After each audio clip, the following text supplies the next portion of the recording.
So today, I'm not doing a video including any facts. Today is just me.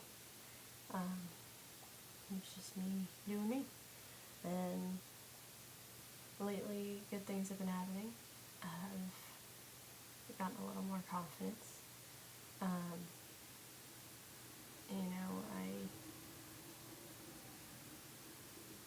have grown a lot just since high school, and sorry, I don't mean to cry. I cry when I get emotional like this, just in any general sense of the word. But I've grown a lot since high school, and I've realized that there are things that we've all done that, even if they're mistakes, we had to do them to grow, to learn, to be who we are today. And some of the mistakes I've made, most of the mistakes I've made, I don't regret them at all. I look back and sometimes I wish maybe I didn't make that mistake, but I don't regret making it, because if I didn't, I wouldn't be sitting here today. I wouldn't have this wonderful dog back here who keeps me emotionally stable and keeps me grounded and keeps me going. And like my mom told me once, there's nobody who can take care of Blue like you do.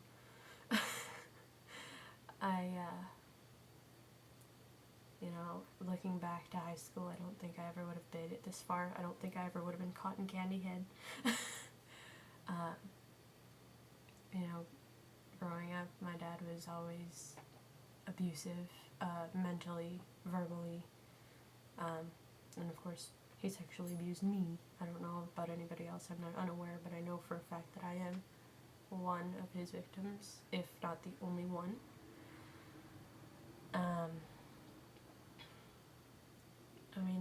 I don't remember a lot of my childhood. A lot of what I know about my childhood is stuff that I've learned from my mother, from family members.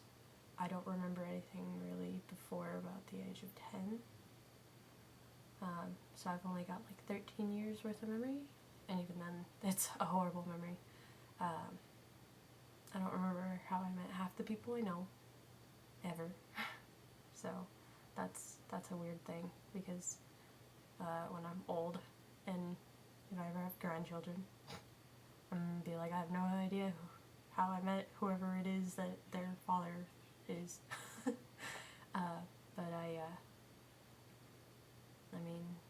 It's pretty safe to say that I've probably been depressed since, like, elementary school. And it took me a lot to go back and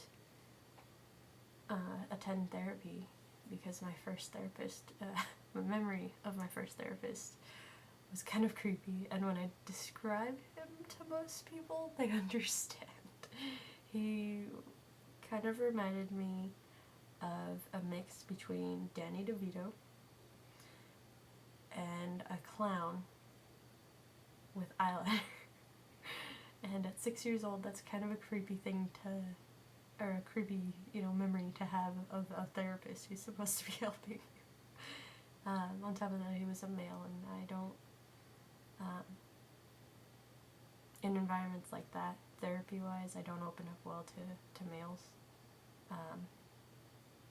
And everybody's different. I didn't know that I had that problem until I was about 20, 21 maybe. I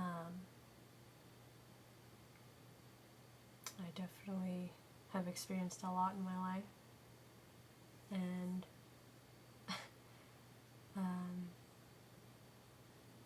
I've had a heartbreak or two, like most people. I used to be really pessimistic in high school. I used to be the girl who thought everybody could see that I was an abused child, so I was automatically unwanted. I assumed that, people couldn't really care for me, and I had a lot of negative thoughts about myself. between the ages of 13 and 15, I did hurt myself several times. And looking back, it's a little hard to believe that I did do that. But I didn't like myself, so I don't blame myself. I had such a low self-esteem, I just didn't like myself or who I was, and it wasn't because I didn't think I was, it was because I didn't think I was worth anything. Because of what had happened to me, I thought I was nothing more than just a girl who was damaged. You know, I was a damaged good, basically. I wasn't of use to anybody else, ever. And that was how I was. And it took a long time, and a lot of encouragement and just being reminded that I'm worth something on a daily basis.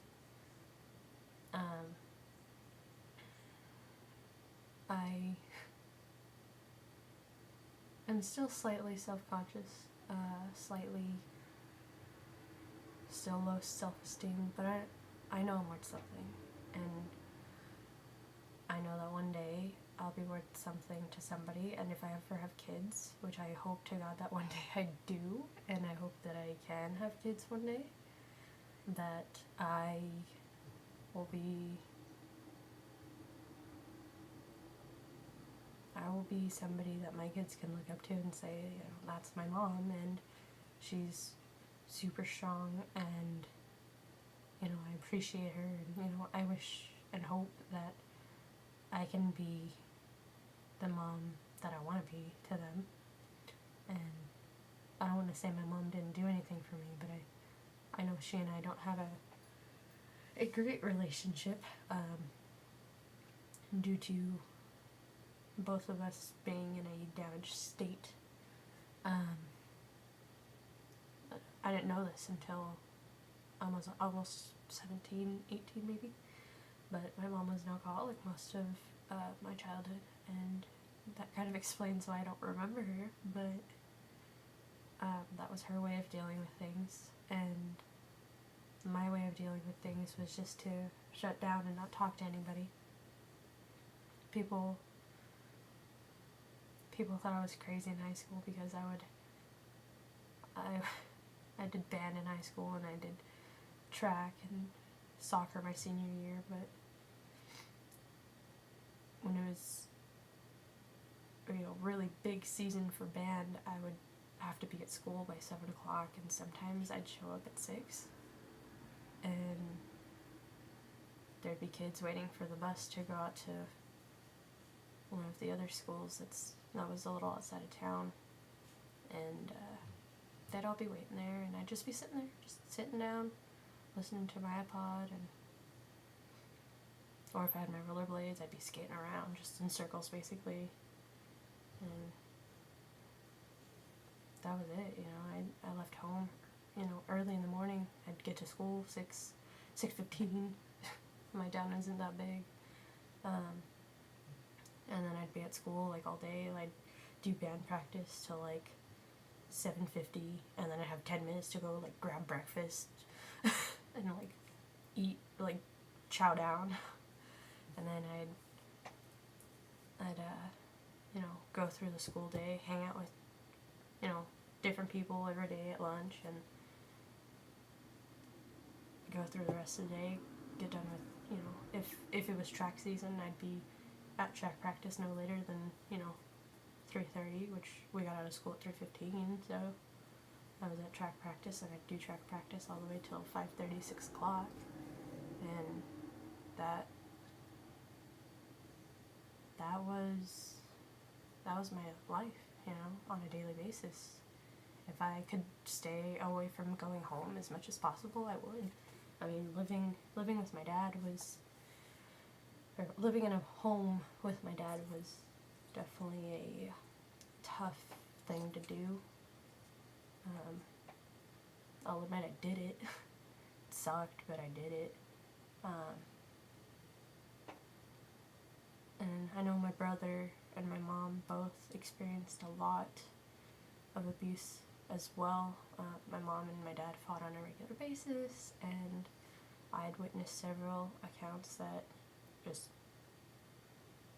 somebody would break something because they'd be arguing. I'd seen my dad break a chair. I'd seen my dad throw a phone across the room in my direction that I remember, and I'd seen him break all kinds of stuff. I even have a picture that he bought my mom to replace a picture he broke with a bat or something. That's something my mom told me, and just, those kinds of things are things you don't remember, and when you grow up in a negative, in a lot of negativity, sometimes that's all you remember, and it sucks because I don't want to spend the rest of my life remembering all the negative things that happened to me. But those are the things that people, as humans, we tend to gravitate more towards, and we tend to focus on the negative, especially in our society nowadays. And that's this kind of society, and that's the kind of person I don't want to be. Is I don't want to remember all the negatives. I don't want to be the person who's, like, oh, boo-hoo, this happened to me, like, poor me. No. I do this kind of stuff. I open up to people for several reasons, because I know others need help. They don't want to be alone. I don't want them to be alone. It's a horrible feeling to feel alone. And I do it for me, because I grew up living between four walls that felt like a prison, and I grew up, thinking that I wasn't worth anything, thinking that I couldn't do anything, thinking that all kinds of negative stuff about myself, and, I wouldn't talk to people about this kind of stuff. It was like to this day I still have problems, really socializing with people, and I guess it's understandable, but this is my way to help myself, to help others, and just to make it known that there's things like this that happen on a regular basis. And so, that's just a little bit of my story, and today was definitely one of those days that I just wanted to open up about something deep, and just because, like, all this negative stuff happens, it doesn't mean that something good's not going to come out of it. Sometimes you really do have to hit rock bottom before you get, before it gets any better. Or as a special song that's special to me, it's really helped me in the last couple of months kind of get through some stuff. But part of the lyrics says, if you want to see a silver, or if you're looking for a silver lining, it's got to be a cloudy day. And it's true. If you want to find something good, or you want something positive, you have to acknowledge all the negative, you have to see all the bad, you have to understand it, so then you know what good is. And I think that everything happens for a reason, even though it's, a negative thing or a painful thing. Everything happens for a reason, and we're only given what we can handle, and some of us just don't have that confidence in ourselves to really realize that we can do it, we can deal with it, we can live through it, we can handle it. And I'm beginning to learn that as an adult, and I wish I would have learned that as a teenager, because I think it would have helped me get through school, and it would have helped me with a lot of stuff. But I now understand that I experienced all that pain and everything to become who I am today, and to acknowledge when something good comes along. And as much as it sucks, I appreciate every bit of it, and I think everybody should. I know in the moment it sucks and it's painful and everything negative that goes with it, but I believe that we should all be thankful for everything, good or bad, that has happened to us, because it made us who we are today. And I hope that I hope that that phrase and all these statements and all this stuff that I'm sharing helps somebody somewhere in the world. So, that's about it for today. I hope that somebody gets something from it, and good luck to everybody and anybody who needs it, and, you know, find a support system. That's the most important thing, is find a support system. So, I'll see y'all around.